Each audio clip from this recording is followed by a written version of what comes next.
little Dobby hiding behind my green screen because for some reason this camera won't switch on and only that camera will switch on. And it makes me look really red under this lighting. You know, I don't like it at all. That's why I usually use the other camera. But such is life. Hello, everyone, and welcome to the Geek Battle show. And today we're going to be discussing how red I am and like drawing attention to it because apparently I look flushed. Now, on the today's show, we're going to discuss all kinds of things. There's been all kinds of things. Apparently, there is a PS5 Pro, and it is £700 or $700. It's much worse than that. Sorry, it's much worse than that. They released the prices. Okay, we'll get to it, Dev. We'll get to it. Yeah. These are just the headlines. I have seen the movie The Substance, which isn't out for another couple of weeks, and I have some thoughts on it. I've been doing my best to catch up to the Rings of Power, and and I have some thoughts on that as well. And I'm sure there's all kinds of other stuff. But let's go around for our introductions round, where we will say who we are and give an interesting geek trivia fact in the quest for a bonus point on our ultimate quest to become the Geek of the Week. Capel Fave, say hello to the people. Hail, my Geektonians. I am from the land of leopards, elephants, and crocodiles, and space marines.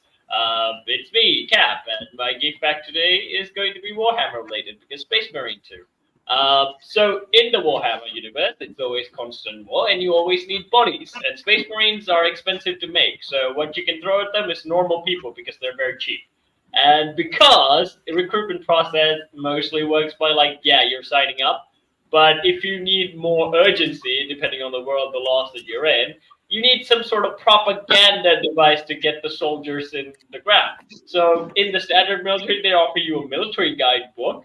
And in the Warhammer universe, the guardsmen get a guidebook as well. But it is the most, I would say, untruest data propagandized thing ever.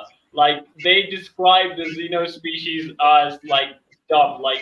Orcs, they say their weapons are crude and jammed, which is true.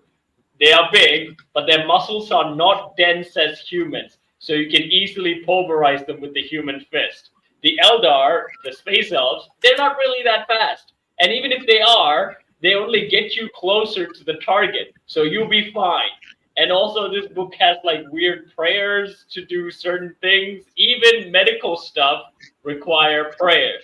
And all in all, the guardsmen who have experience describe it as, well, it's good for wiping. It's good for wiping? Yeah, that's all it's good for. Okay, Cap, I'm giving you a bonus point there. I'll give our audience a bonus point if you were able to keep up with much of that, because I was not. Right, so, Tim, say hello to the people.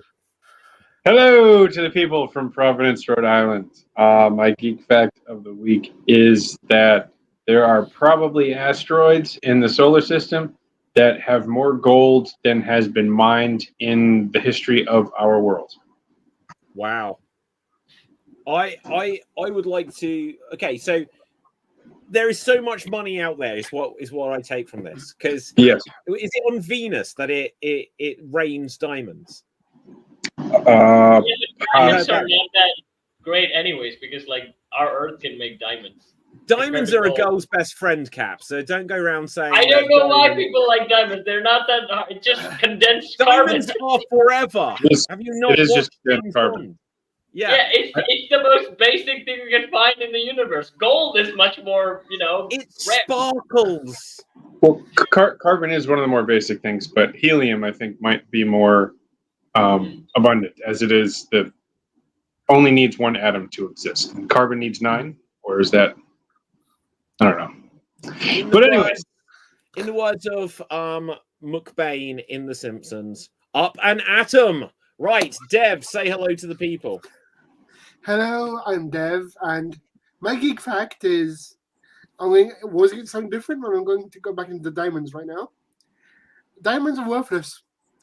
They are the product of a 100-year-long advertising campaign specifically designed to make them valuable.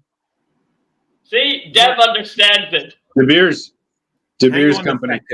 Yeah. Hang on a second. I'm on eBay right now. Diamond ring, the first one that comes up, is £930. So if Google you guys the think words- they're worthless, send Google me the your words, are they diamonds. worthless? Google the words, are they worthless? What? Google, Yeah. are diamonds worthless? No, okay, look. eBay says they're worth 900. Oh, that's not. Yeah, okay, look. I've gone off the page. But eBay says that guy is worth £930. Yeah, So- David, eBay also says Deadpool on PS4 is worth 50 grand. So, What? Hang on, I need to fact check this. Right. Deadpool on the PS4. Yeah. PS4. Okay, we've definitely covered this before. Exaggeration. It's only £66,666. Come on. Right. But yeah, that's insane. And hang on. I'm putting it on watch. So there you go. I might get an offer, guys. Right. Okay, good. That is interesting. Now, I'm sure there's a bunch of stuff that we've got to react to, so let's go straight into some hot takes. Capelthave, what have you got for us? This is not a hot take, but like two of the greatest dads of fictions have passed away, James Earl Jones, and also the guy who voiced Master Splinter in the 80s series has passed away as well. Yes. Yeah, no, very sad stuff. James L. Jones, he's 93, right? Yeah. Yeah. I'll tell you what, guys. So, Mufasa, Darth Vader, iconic roles. Whoa, we hear some weird noise in the background, guys. Sorry, Right. that's my delivery It's okay. But what I was notification. going to say, guys, for me, the greatest James Earl Jones role of all time is King Joffrey Joffa in Coming to America. Like that, he was truly the king there. You know, he and his wife in that movie voiced Mufasa. They're Mufasa and Sarabi. They were the original Lion King. Yeah, I love the fact that they did that. I love the fact that they kept that casting consistent there. Okay, any particular favorite James Earl Jones performance from any of you guys, though? Mufasa's all the way. Okay, Dev? I've got a conventional one. In Big Bang Theory, when he makes a cameo, there's a scene where he goes to Carrie Fisher's house and knocks on her door and runs away, and Carrie Fisher told her to fuck off. That's very funny. I've seen some of the clips trending. I don't know. I haven't watched Big Bang Theory, but I've seen the clip where Sheldon corners him in a restaurant. That clip has been making rounds. Oh my god, you should watch Big Bang Theory. I genuinely love that show. You're the only person. No, it's a good show. Come on. We all know the quote. Knock, knock, knock, knock, penny. Knock, knock, knock, knock, penny. Knock, knock, knock, knock, penny. Love it. For weird reasons, David, I got the sci-fi, I got Fresh Prince, I got Friends, but for some reason, Big Bang Theory is just the clips have not actually pulled me to it. But you're on a show right now called Geek Battle. It is literally... They are fake geeks. We are the real geeks. No, there's so many fun references in that show. So many thought-provoking questions about whether Superman actually can fly or is it just an extension of his strength. Really thought-provoking stuff. No, it's before. It's just he can leap to tall buildings in a single bounce. But right now he just glides and fly and everywhere. So he's but he can fly in space. Yeah, that's flight, not strength. Yeah. Well, anyway, right. So, Tim, do you have a favorite James Earl Jones performance? I don't. I lamented the fact that he was passing away because of his work as Darth Vader, but and Mufasa. Yeah. But those were kind of the only two things I remember him from, even though I saw a meme about him from Conan the Barbarian. Yeah. Okay, well, let's bring up a good thing. I've just got about him here. So let's see. I'm going to see what credits. Apparently, he was in Doctor Strangelove in 1964. That's his earliest film credit. Star Wars. I haven't heard of almost any of these things. He was in Exorcist 2: The Heretic. And... Oh yeah. There's a funny clip of him that way. They're viewing through the demon source, and he just comes up and he just roars to the ghost or camera. That's the funniest clip you'll see. Wow. He was in Three Fugitives. Do you remember Three Fugitives? Comedy film. It's like Nick Nolte and who's like the little guy in it? Oh my god, my mind's blanked on it. I have to click on it. Martin Short, Nick Nolte, and like a little girl. That is a really good movie. But apparently he was the detective in that, and I didn't remember that. But yeah, he was. Also, let's see. I don't know most of his credits, to be fair. He was in Naked Gun 33 1/3 as himself. Anyway. Also, Tim, in the Conan the Barbarian, there's also a funny scene where it's like, in the palace, they're all dancing, they're all getting high, and James Earl Jones just looks at it and he's like, okay, everyone's getting high, I'm going to become a snake. He just transforms into a snake. It's the most weirdest scene ever. With James Earl Jones, I think he has to be a specific type of bad guy. I don't know if his character in Conan the Barbarian was so memorable. Like Darth. I mean, like Tim, he literally turns into a snake while everyone's partying. That's his vibe. I guess that's the thing, but like that's his. I think that's the character that was developed. James Earl Jones. Maybe that wasn't one of his favorite roles, but who knows? Yeah. I think he's having the most fun in that one because, like, he gets to do outlandish stuff. Yeah, that's true. That can be a little bit of fun. Especially when I'm doing it with like improv and you don't have to be serious with it. Yes. But there's also clips of Mufasa that were like funny outtakes. Remember Disney used to do outtakes of films? Pixar did that, Disney also did that. And there's like Mufasa literally trying to get his voice, and he's like doing voice exercise. That's the funniest clip ever. Yeah. Right. So anyway, guys, James Earl Jones, like, very sad news. And then you said, I did see about this story. The guy who voiced Splinter in the 1980s, early 1990s Ninja Turtles cartoons passed away. Do you know what the actor's name was, Cap?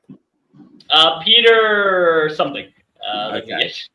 Let's see. I've probably got it. Okay, you can Google it much faster than me. Maybe not. What is it? Peter Renaday. Yeah. So yeah, very sad. Like, I'll be honest, I don't know much about anything other than that he played Splinter, but always sad to hear. Hopefully he lived like a long life. I honestly 89. He's 89. I think. There you go. But yeah, any particular? Well, Cap, you didn't even watch that version of Ninja Turtles, did you? Nope. Oh my god. Again, like with Adam West Batman, David, like if I got onto those shows, like they would have never became my favorites. Thank goodness I've got into much more later shows.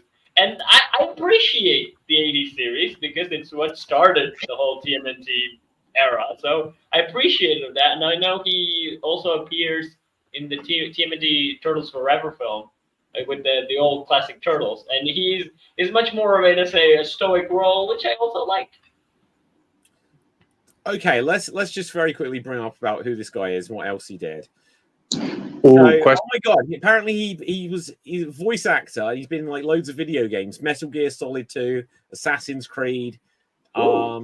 He was an additional voice in Chronicles of Riddick. So clearly a prolific voice actor. Let's see if there's anything else where he was. Let's bring this up. You might spot something just as I'm scrolling. So let's see: Assassin's Creed, Gears of War, Marvel. He played Odin. Of course he would if he was Master Splinter. Fallout, Avatar the game, Dragon Age, Princess and the Frog. It looks like he was like one of these reliable go-to voiceover actors where they could just get him in everything. Tim, he's in Halo. Yeah. He was in Halo. The one thing I know about him is he was consistently Abraham Lincoln for a number of cartoons. That's freaky. Like, okay, I just picture someone in like real life being consistently Abraham Lincoln.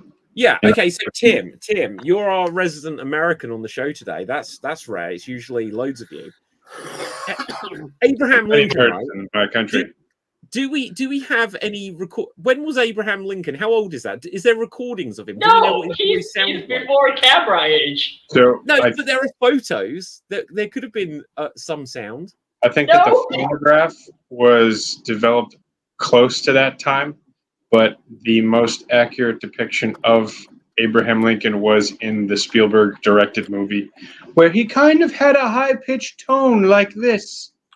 Well, see, I always thought Abraham Lincoln the Vampire Hunter Who was the that? most Like, accurate what was that Abraham movie with Lincoln. Daniel Day-Lewis? That was the one directed by Spielberg, and I read an article about what Lincoln's voice was like, and Daniel Day-Lewis tried to mimic it as close as possible, according to what was described in written form.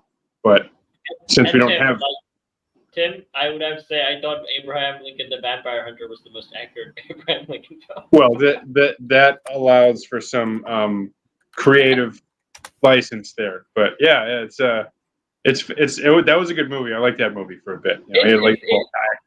I don't know why. Like, I love like weird history. I just love that idea. Like, put like a supernatural or weird spin on like historical moments. I think also did when I wrote my book, that kind of also did where I put in mythology figures in like real world events, kind of make it spicier. So I just like that sort of thing. Like the Vampire Hunter is real steampunk. Here's a little bit of digging up that I've done, and if this is accurate, but there are no voice recordings of Abraham Lincoln. But the earliest president for whom we have a voice recording is Benjamin Harrison. I don't know that one. But what I can tell you for comparison, Abraham Lincoln, born 1809, died 1865. Benjamin Harrison, born 1833, died 1901. So they weren't. It wasn't far off. It wasn't far off. Yeah. So fascinating stuff. Also, anyway, I forget where we're at. Killed, Master Splinter. Sorry, what's that? Lincoln got killed, so he actually died natural causes. Yeah, true. He would have lasted longer. He should have taken the offer and became a vampire, like in the movie. Yeah.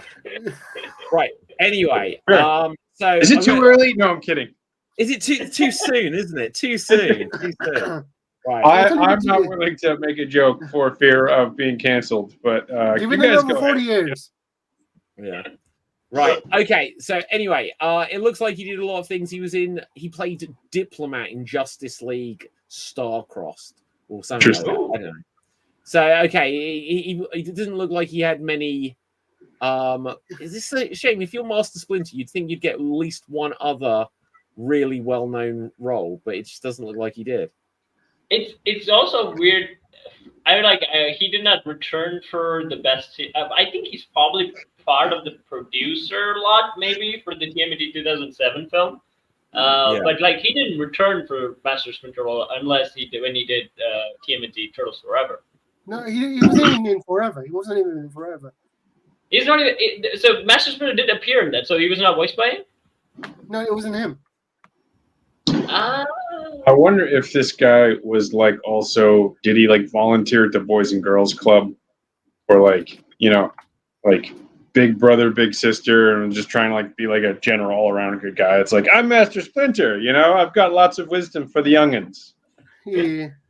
Just 1 second, guys. I've noticed that there's a problem because oh shit, it's Nick. That doesn't sound like a problem. That sounds like a solution. Yes, you're right, Tim. Nick, you're right. Nick, hello, Nick. Did you hear the sad news? What? Did you hear the sad news? No, what happened? Master Splinter has passed away. The 80s one. Oh shit! Yeah, it's Nick. I was thinking the same, Tim. Right, Cap, what way to ease someone into the show? Right. Okay, no, I don't like to ease stuff in. I think James Earl Jones passed away. He did, yeah. We were discussing that. Very sad. And I do have a good reason for being late. Although, David, you would not understand, being that you're Brit, I was at the fucking dentist. Yes. Wait, no, were you we do. This is the best part. We don't need to take a mortgage to pay for it. Yeah, exactly. Boom.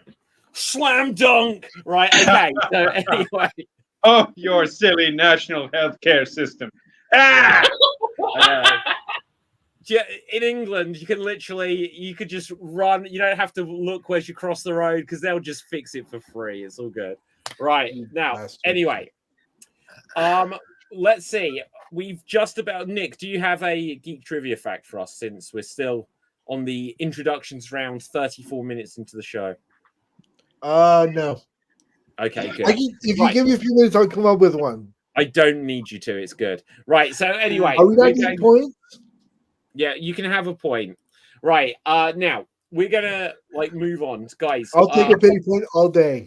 Okay, good. Right. So, guys, I don't know if any of you have seen it or seen the trailers and stuff, but this is something to look out for. I don't know if they have a similar program in the United States or in Sri Lanka, but in the UK at the Odeon Cinema, I saw that they had advertised Scream Unseen, and it was I was like, what is this? And it said, see a 5-star currently unreleased horror film before it comes out, and you don't get to find out what it is before it comes up on the screen. Great concept, because I tell you what, the movie was The Substance, starring Demi Moore and Dennis Quaid, right? And I'd seen the trailer for it, and I guarantee you I wasn't going to go and see it. But because I went to see, it's going to be a mystery film, there was almost not a single seat in the theater. It was packed, right? And so everyone's going to now come away, just as a marketing thing, be like, yeah, there was this mystery film. And everyone will be like, what was the film? And then it will spread the word. And it was actually a really good film. But I'll get into that in a second. Dev. So no, I know about that, and there is an American equivalent for it. AMC does it as well in America. Okay, but anyway, so The Substance. You know the Sri Lankan equivalent? Guys, what I can say, I'm not going to give massive spoilers about it, but I will say a little something if you haven't checked out the trailer, just because we're on Geek Battle. But what I would recommend is, unless you're watching or on the show and you're really into geek stuff and hearing about it and discussing it, I would suggest tell your friends to go see this film without knowing anything about it and just letting it take you by surprise. But what you would find out in the trailer is it's a little bit like Death Becomes Her, in as much as it's about Demi Moore is a bit older, but my God, she for about 50, she looks really good, and that's part of the point, right? Because she's playing a slightly fading TV star who gets an opportunity of, in the movie Death Becomes Her, for something to kind of be young again. And I won't deal with the devil. Deal with the devil. You could say that, right? But it kind of leads. You know what? I will say that. In fact. Okay. Have you seen it, Nick? No, I'm just agreeing with Cap. Well, I don't know why I'm agreeing with Cap, but I am. Good. Yeah. Right. So anyway, it has a vibe of Jekyll and Hyde to it. Okay. Where, I won't say too much more except Can you see the trailer? Can we see the trailer? Here's the thing, like I said, and this is the God's honest truth, I'd seen the trailer and there was no way I was going to go and see this movie. It's quite stylized and the characters are often quite over the top, except for Demi Moore's character. If I bring up the trailer, it's going to spoil it and you won't be able to hear it. But it's called The Substance. So it's kind of like Geek Battle, where we're all over the top and Kim is the exception. Okay, I feel like I'm the one that's a little out there. Right, so let me I would take him as out there. I have all these philosophical arguments about a potato, and you guys are like, I really like that show. I really hope this trailer is safe for work. Safe for work, not safe for work. Right, I hope it is safe for work. So let's bring it up here. I'm taking a real risk. Bring up the shield. Thank you for the comment. Shields. Right. Thank you for the comment. Okay, so here is the gentle trailer. Right. I think this is on mute. So I'll give it. So there's Demi Moore looks good. Right. Okay. So she is like a fading TV star, and basically Dennis Quaid is like, you're too old, and she gets an opportunity to have her youth back. Right. Best screenplay. It's got an amazing concept behind it. Although, like I said, it's a bit Jekyll and Hyde like. So I really hope this is a safe for work trailer. There's nothing that says not safe for work. But the film, I promise you, is very not safe for work. Do not take a girlfriend to see this movie, right? No. It's not going to go down well. But say you'll be perfectly fine. Right, so like here we see, so she injects herself with something. And before you know it, it's just an allegory for Botox. This is just Dr. Dolittle. No. Do you mean Nutty Professor? Yeah, that. Oh my god, this better be a safe for work trailer, right? No. So anyway, it makes her young again, is what I'll say. So it's Freaky Friday? Although, David, I would say like Demi Moore, when we see her, like, yeah, she looks great. So it's Freaky Friday all over again? No, it's not Freaky Friday. Freaky Friday is like a body swap with Nutty Professor.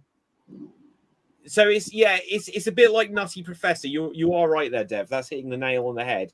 So it's more Jekyll and Hyde than Nutty Professor, though, because I can't even tell you without giving massive spoilers.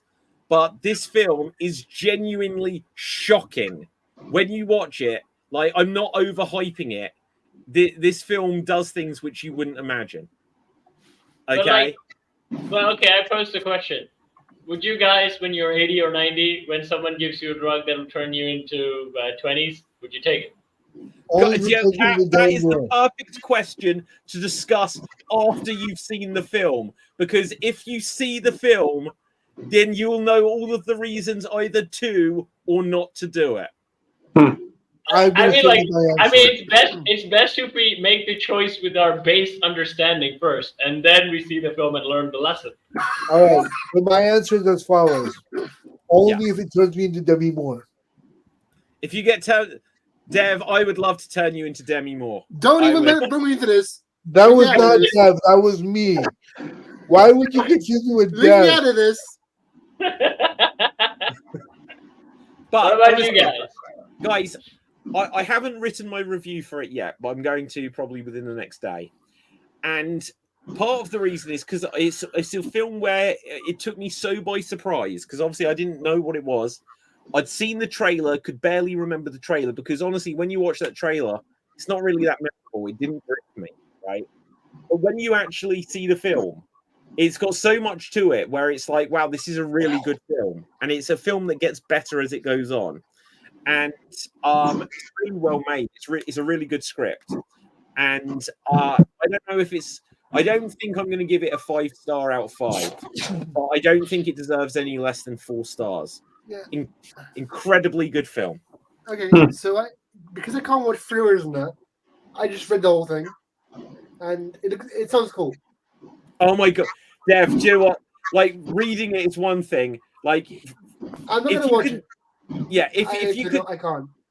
Do you know what? Here's the thing: as a horror film, it's not scary, but it's a film where you'll kind of be like this. Yeah, from what I've seen, I can't even watch it. So it's Like I would say the Banshee film that kind of came out with Oppenheimer and stuff. That I would say that's a horror film for me, even though it was not a horror film. Yeah. But anyway, so highly recommended. See, it's a good. It sounds like a good movie, and like if I wasn't not afraid of horror, I'd watch it. Do you know? But again, it's genuinely not. It's not going to make you jump. It's not like horror. And it's not going to play in your mind. You just certain things you won't want to see. It's a psychological horror, right? Psychological horror. I wouldn't even say it's psychological. It's just body horror. It's body horror. It is body horror. Body horror and like uncomfortable, like yeah, but I'll tell you what. Again, David, I'm not a horror fan, but I will watch it for Demi Moore. I'll tell you something though. This concept, it definitely deserves to be its own film. But they could take the exact same concept and add it into a storyline in Doctor Who or some other sci-fi show. But Doctor Who in particular, there could be a storyline with something like what happens in this, and they could completely do it. Isn't it sort of covered? Go on, Tim. Isn't it sort of covered in Batman the Animated Series with that guy who uses the mud on his face, and then eventually he turns into like, Yeah. Oh, Sort Clayface. of. But that doesn't count because he had an addiction and the gangsters tied him up and made him drink it all. Okay. There's also I don't remember which series exactly it is, but it's kind of the same concept. It's an old guy when he touches things, like he becomes young and also he gets a lot of power and he goes crazy. So it's the Jekyll and Hyde situation. Do you know? Again, the nuance of it, like we've Jekyll and Hyde, especially Nutty Professor, Jekyll and Hyde, both of those kind of sum up some aspects of this. But again, it's we something can't talk you have about to see. why without spoiling it. Yeah, exactly. Yeah. You I would guess. I'm guessing it's like the needle and everything. It's a Botox and stuff like that. It's more modern orientated, which is very allegorical for our modern day. I suppose. Probably. What I can say is that there is commentary in it, but it's not overbearing. But when you watch it, it definitely is saying a commentary on celebrity. It definitely saying a commentary on Hollywood. Yeah. Genuinely, every male character kind of is just judging younger or older Demi Moore based on her appearance. And so it is kind of like, well, if you've got one character and it's like they're reacting to her like this and then they're reacting to her when she looks perhaps different. There's good commentary in it, but it's so over the top the way they do it. It doesn't actually feel that preachy. It feels almost not parody either, but it feels like they make their point without it trying to make a point. I'm going to try and watch really carefully to not spoil it. It shows the dangers of wanting to be young. Yeah, exactly. Anyone watching this show, if you were young, just start aging as quickly as you can, guys. Come on. You better start aging. Maybe we could also add. Maybe we could also add. It's okay where you are. Yes. Yeah. You're Absolutely. enough where you are. But guys, in your lifetime, we already have so many cosmetic surgeries and stuff, and I think it's going to be like give it 10 or 20 years, it's going to be even more advanced. So will you or will you not do it? Okay, that's a good question. Wait, Cap, are you asking should we have cosmetic surgery? Like if other than the common stuff, if you can go back to your suit look that I always show on Extreme Improv, would you take it? God damn, Cap. Cap, Jesus, Cap. look. I look better than my suit look, for God's sake. What suit look? Hold on. There's a photo of me from 2011, and it's sort of like an arty shot where I'm sat like this, right? Why don't you show the picture, Cap? I'm wearing a suit. Look, I've got a waistcoat on today. What more do you want? All right, so I saw Beetlejuice this weekend. Okay, let's move on. I've seen that as well. Nick, give us your thoughts on Beetlejuice. So I thought it was awesome. I really loved it. Yes. A lot of nostalgia. Yes. I really enjoyed it. I thought that Jenna Ortega was great in it. Yeah. Winona Ryder was Winona Ryder. Catherine O'Hara was amazing in everything she's ever done. Yeah. My only qualm with the movie. I knew it was coming. What is it? Go on. What is it? My qualm? No Samuel L. Jackson. That would have made the movie absolutely perfect. Or Henry Cavill. Right. Okay. Hang on 1 second, guys. He's done it. Right. So, with Irene. Yeah. Okay. Now, I have seen Beetlejuice as well. I'll stay away from major spoilers, but I'll be honest. It's one of these movies where if you know what happens or doesn't know what happened, right. I don't think it's the end of the world. But my real beef with the movie was that it could have been done as 3 or 4 short movies. Because does that make sense? The stuff with Dolores could have been a movie on itself. The stuff with Astrid and the other kid, what's his name? I don't know the other kid's name. Yeah, you know what I'm talking about, right? Yeah, of course. That could have been another 20 or 30 minutes all by itself.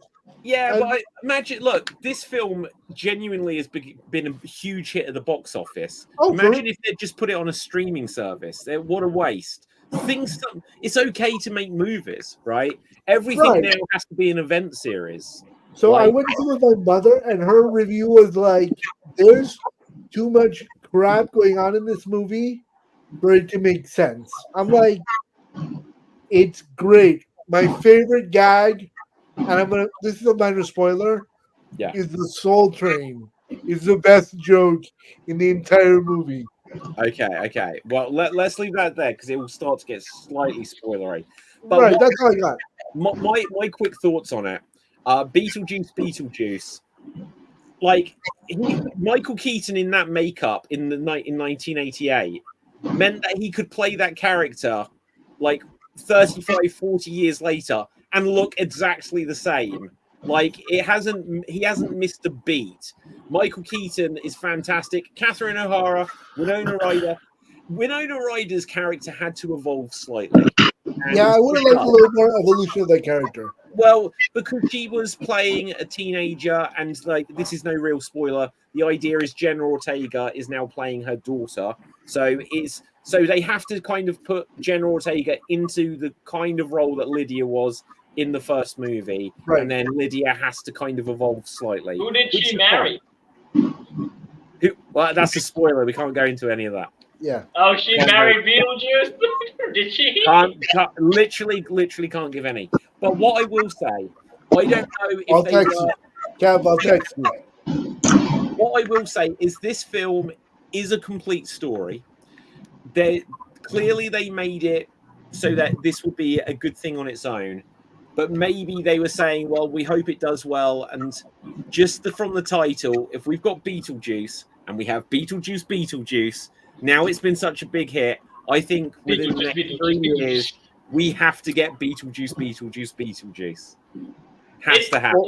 Or Beetlejuice cubed, as I would like to call it. Dev. Fun fact about that: did you know this only happened because Beetlejuice 2 only happened because Jenna Ortega left Scream. Because she what? Because she left Scream. She left Scream, really? Yeah. Because she left the Scream franchise Yeah. and stopped doing it, they approached her for Beetlejuice 2. Ah. Do you know what, though? Smart move. I anyone. would say. I think it's much more marketable than Scream. Oh, yeah. But Well, I don't know. Scream is a big franchise as well.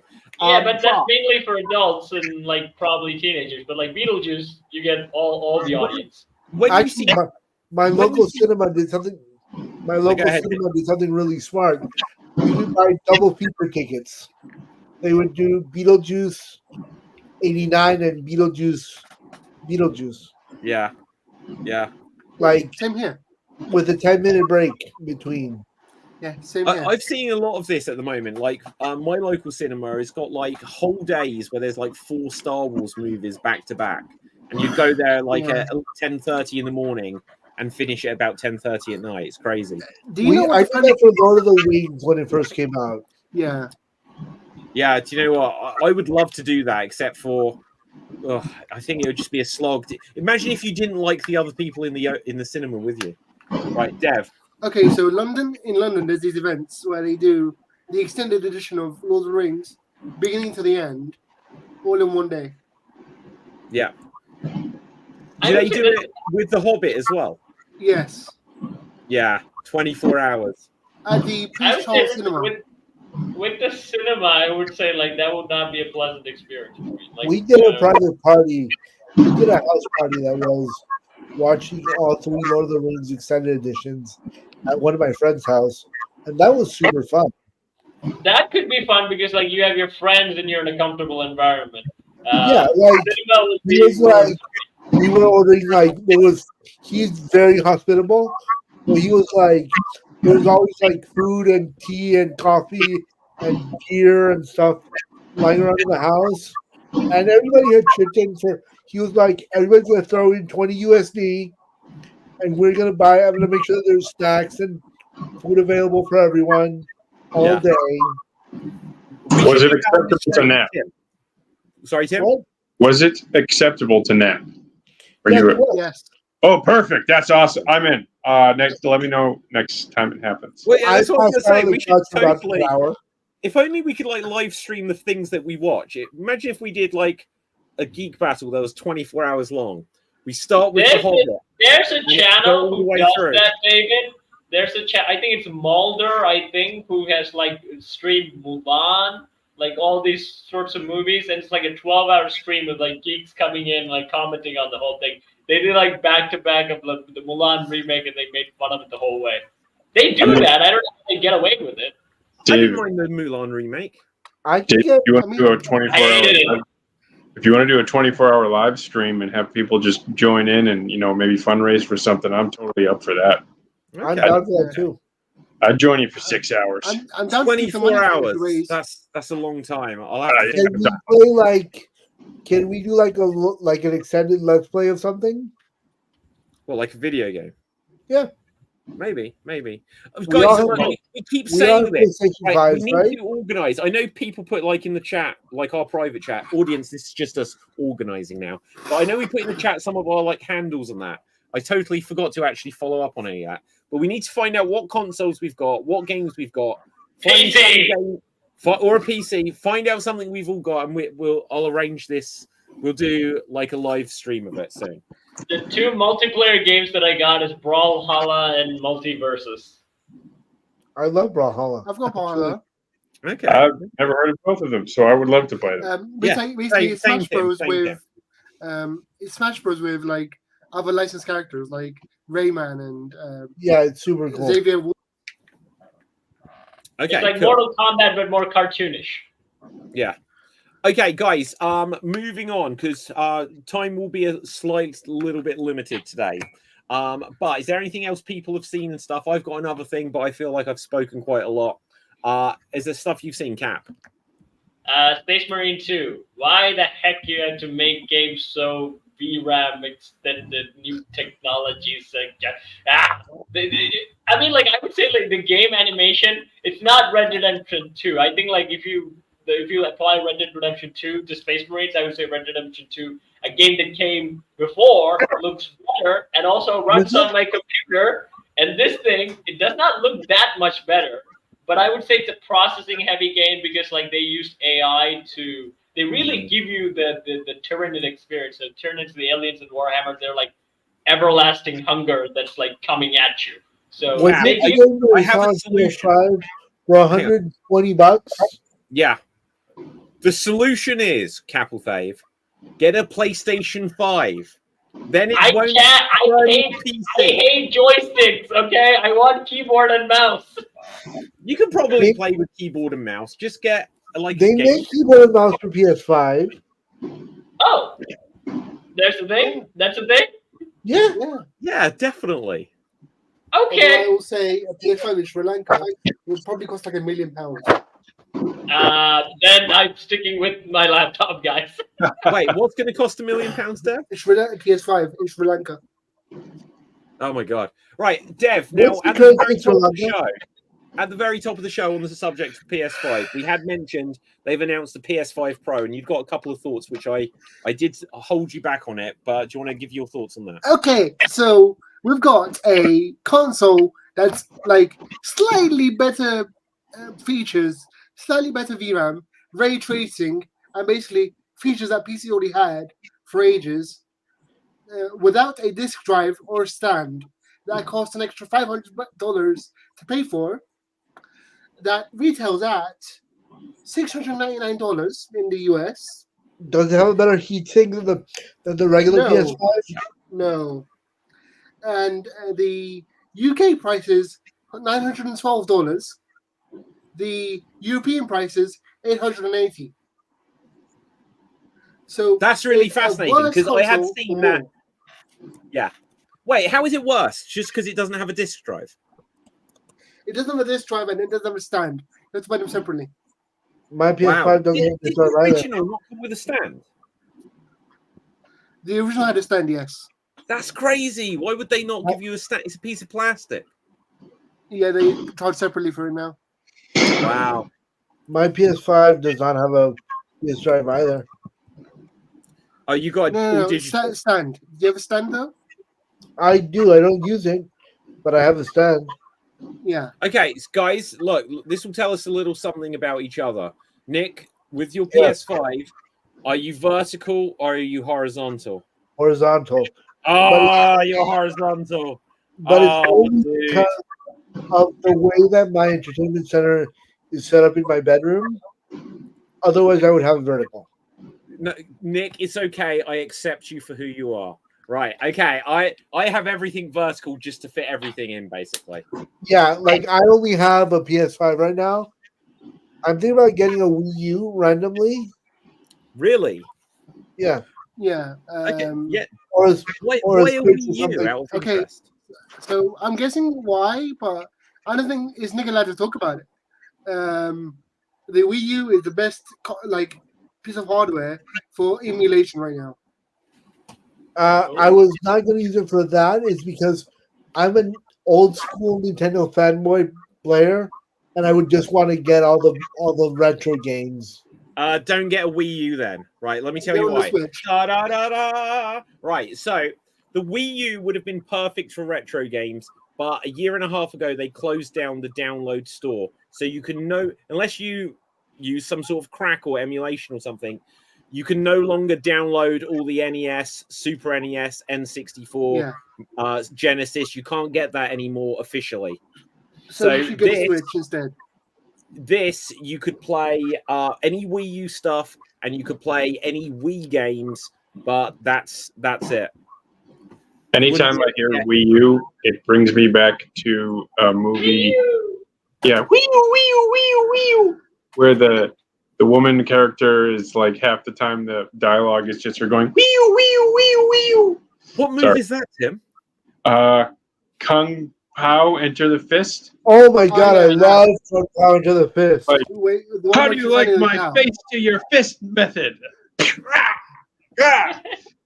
My Awesome. favorite line in Kung Pao Enter the Fist is I shall be known as Evil Betty. Yeah.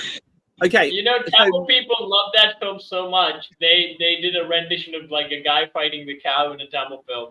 I think there's a second movie coming out soon, like Kung Pao 2. Oh. Yeah.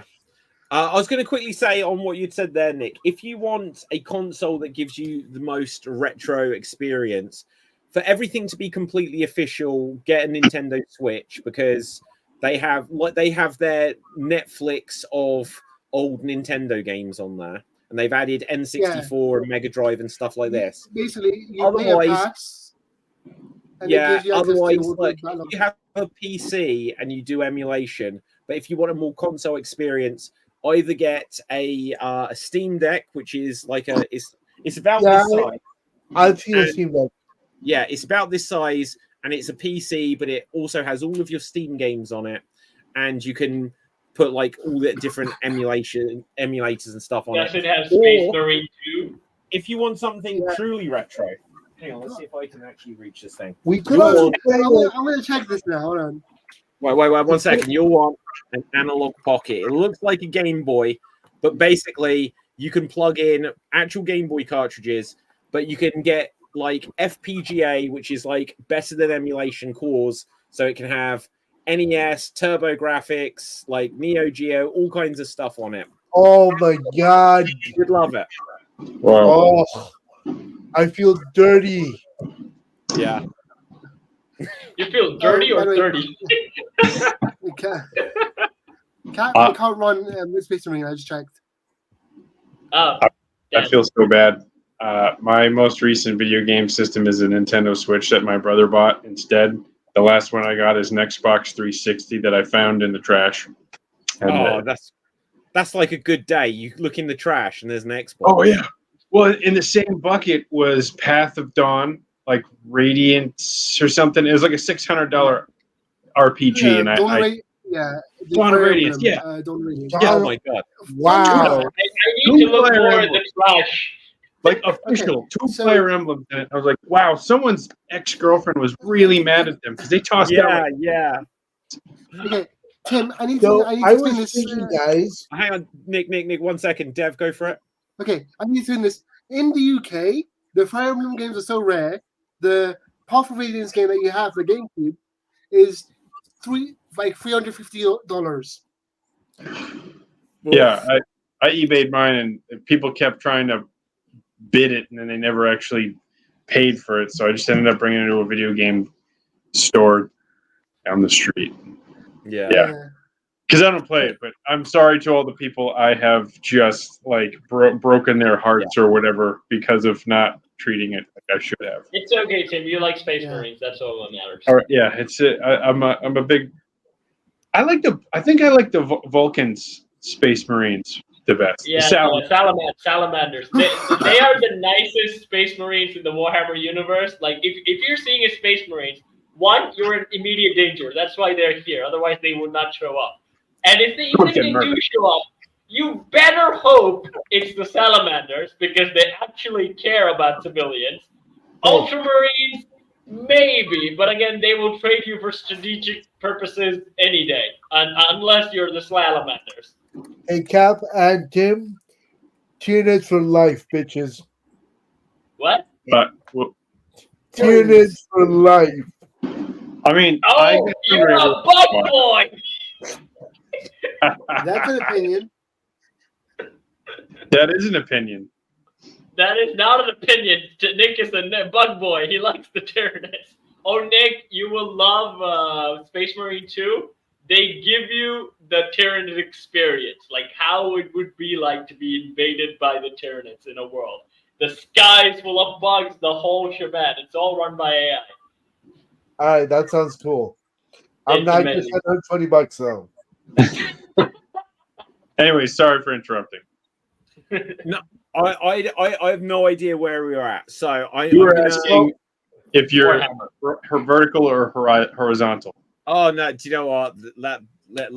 Let's power on, guys. Something I want to bring up because I put it into the title of the show before. We've got like a few minutes, I guess, but not terribly much longer. So, Lord of the Rings, Rings of Power Season 2. It's like half over already, and I'm literally catching up. I'm on the verge of getting to it because I had to go back to Season 1 because I didn't finish Season 1 and it's been a year, so I didn't remember it well enough. And I'll tell you something, guys.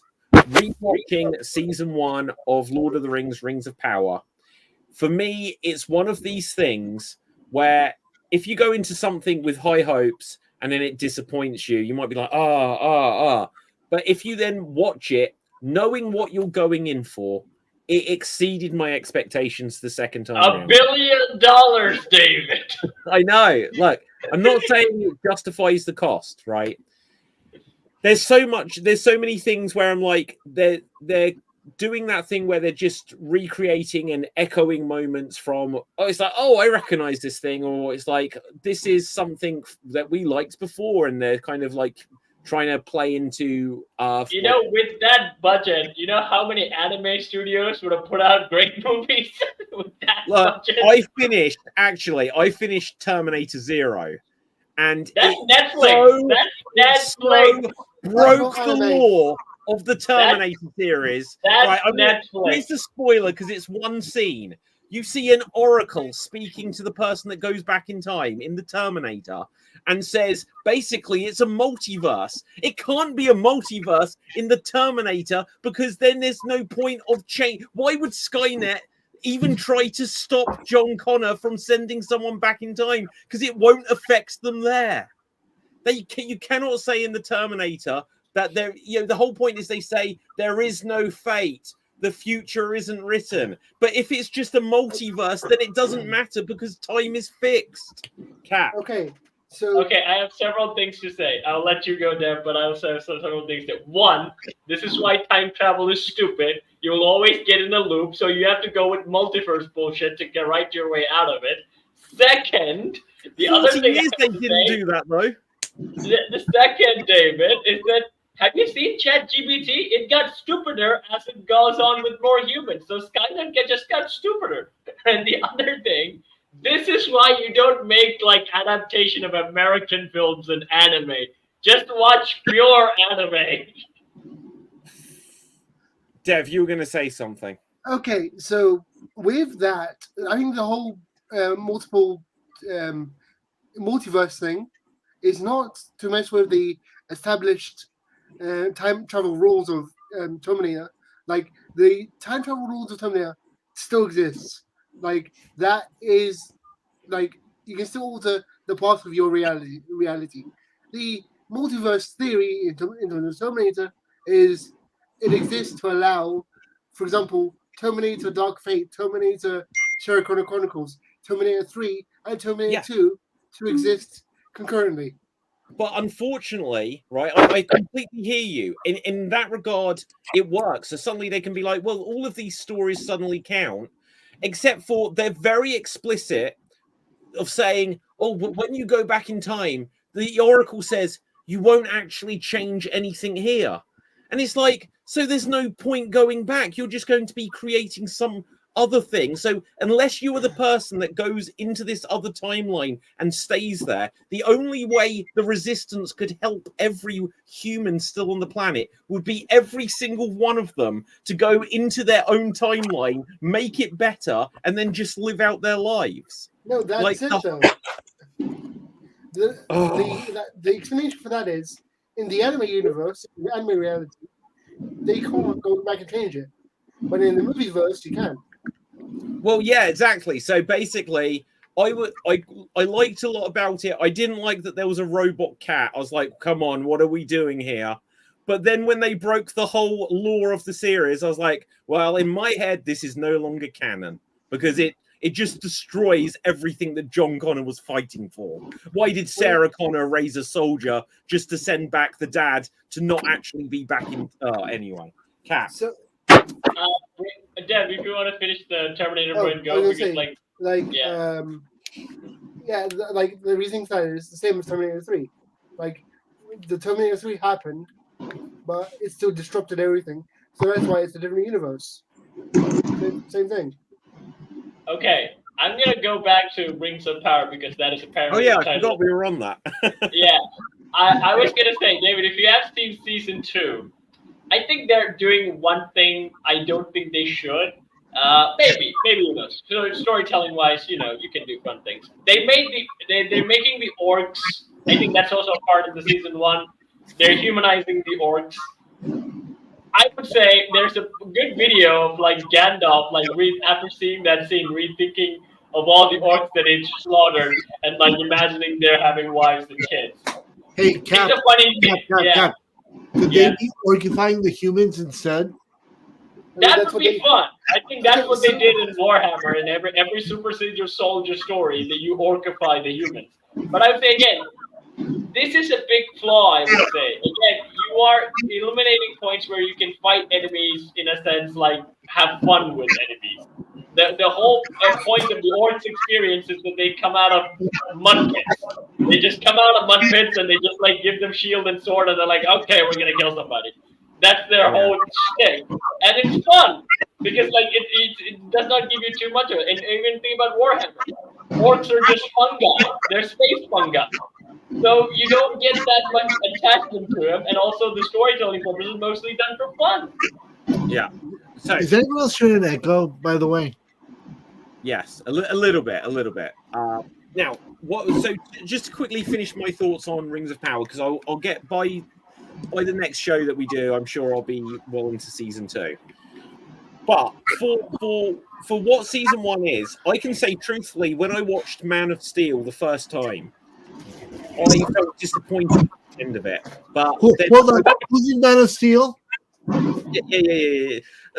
Right. Anyway, we know we've done the bit now. Right. Okay. So, I felt disappointed with it, and when I then went back to it, I was like, okay, so the things that I know what I'm going in for, it's not going to meet my expectations, but I had a new appreciation for it.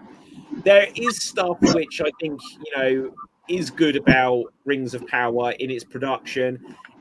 It looks, for how much they spent on it, very inferior to something like that. It's got a 20-year advantage over in terms of everything. I don't think they've got all of the best casting, and I really don't think they've got a lot of the characters right.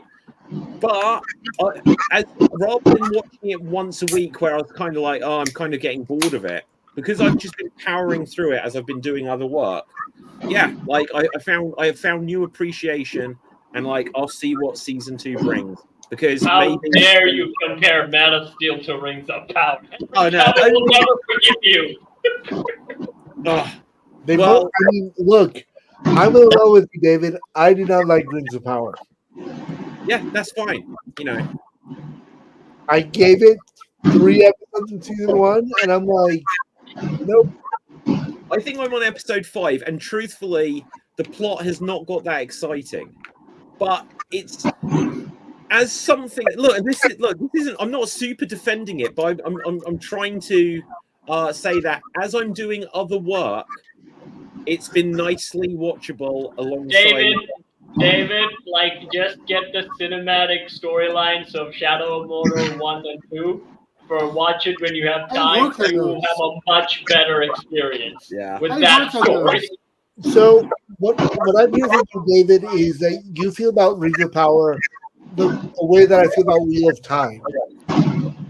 I don't know anything about Wheel of Time, to be honest, to comment, but So Wheel of Time, the best review that I've ever heard of Wheel of Time was it's a great book series once you get past book 6.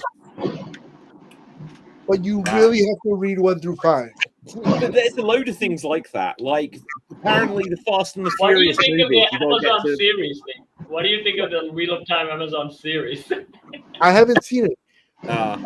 But you know, there is a fair point. Like, I'd say Breaking Bad, you have to get into season 2 for it to get really good. Breaking Bad is brilliant. Yeah, I love Breaking Bad. Don't if you're saying a bad thing about Breaking Bad, I swear to cow, I'll throw tap at you. I will find yesterday. I think Breaking Bad was really bad.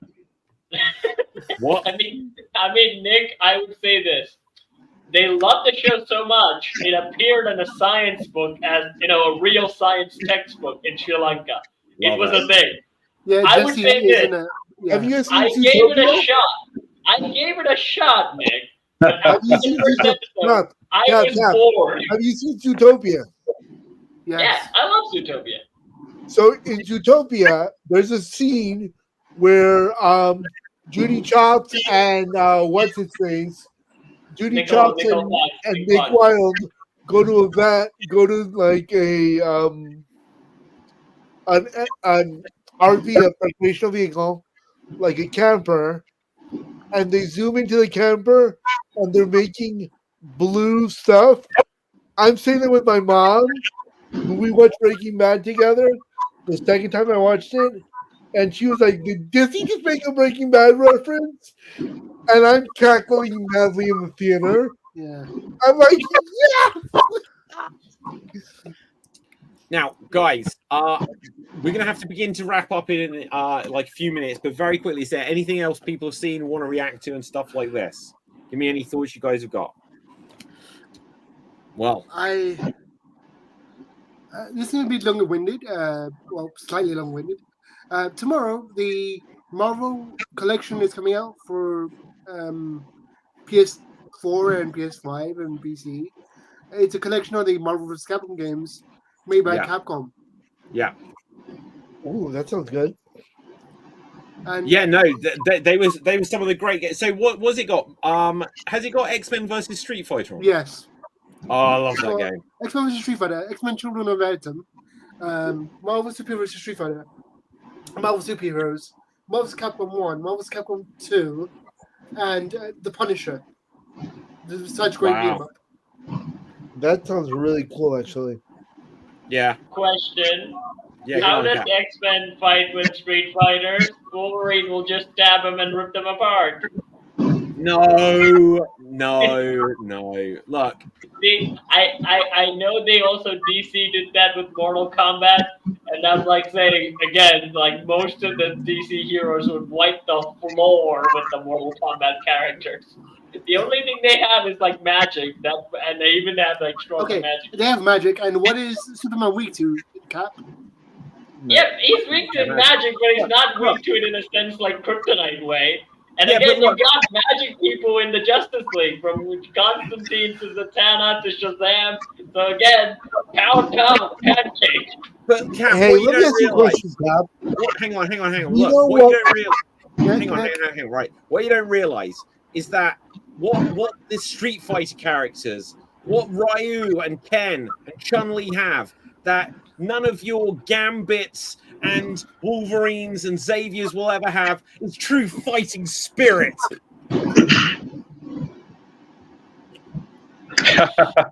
Sure, They David, have sure. heart. Yeah, and Wolverine will rip that heart up. What you gonna do now? No, Cap. I will tell you this one thing. This one quote by Stan Lee that will sum up everything he said. Whenever someone asks me who'd win between X and Y, my answer is always whoever the writer wants to. Yes. Yeah, but Or again, it has there's to make at least about a lick of sense. Or the real answer is who's ever booked they're fighting in. No, because in JLA vs Avengers, which was in the JLA, it was in the Avengers books. Some of the Avengers lost. Wow. Right, but in Wolverine in Incredible Hulk 169 and 160 160 170 167 168, which is the first appearance of Wolverine. Incredible Hulk beat the shit out of Wolverine, and then in Wolverine issue 2, Wolverine beats the shit out of the Hulk. Yeah, because you don't let someone whose first debut win in comics. It's not But like I would wrestling. say the Justice League would most likely beat the Avengers, at least the Avengers from the movies. Yeah. Well, largely because Scarlet Witch and fucking Hawkeye have no powers. Who is building something during the show? Yeah, I don't know. It must be like an internet thing. Right, anyway, guys, let's begin to wrap this one here. We're going to go on to our outros round. Give any final recommendations you have. Nick, where can the people find you? Twitter and stuff here. My recommendation: go watch Beetlejuice. It's awesome. If you already watched it, you know what? Go watch it again. It'll be just as awesome the second time. Yeah. Yeah, I'm going to mute you all one at a time. If we still hear it, then I know who it is. Okay, it's not Nick. This is like the final on America's Got Talent. Oh shit, it's you, Cap. It's Tim. Oh, hang on. Wait. Oh, is it Tim? It's Yeah. Tim. Hang on. Yeah, it's Tim. Right, okay. Don't worry, Tim. We're right at the end. Tim, unmute yourself. Where can the people find you? You can find me in Providence, Rhode Island at the Providence Improv Guild. We're performing Fridays at 7:30 and Saturdays at 7:30 and 9:30. Otherwise, you can find me here at Geek Battle when I get the chance. Okay, Dev. You can find me on TikTok and Twitch under the name FWDAT, and my geek recommendation is the Marvel vs. Capcom collection coming out tomorrow on Steam, PS4, and PS5 digitally. Yeah, okay, Cap.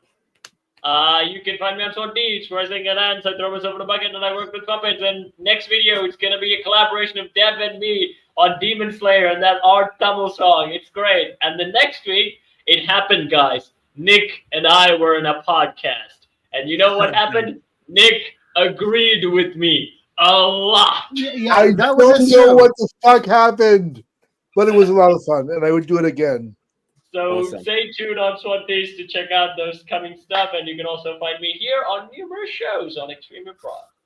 Fantastic. My name is David Pisansky. You find me on Facebook, Instagram, and Twitter at David Pisansky, spelled Pustansky. More importantly, check out all things Geek Battle across all platforms: TikTok, Twitch, Twitter, and everywhere else. Facebook, of course, YouTube, most importantly. Smash that subscribe button.